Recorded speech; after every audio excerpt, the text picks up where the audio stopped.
కాంటాక్ట్లో ఉందన్నమాట. అంటే ఇది వేసుకున్నావా? ఇది తర్వాత ముందు వంకాయ ఇది సాస్ వద్దా? అంత కారం కారమే కావాలా నీకు? ఇవన్నీ బాగుందా నాన్న? డాడీ ఇప్పించింది నీకు.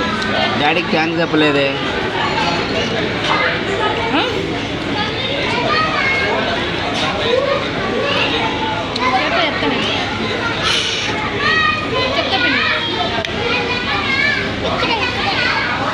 అవునా?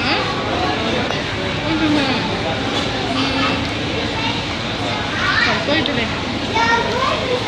ముందు ఒకవేళ నేను అదే మా అమ్మ అయితే ఏమనంటే ప్రార్థన చేద్దాం, దేవుడు ఎట్లయితే అట్లా అన్నట్టు చెప్పాక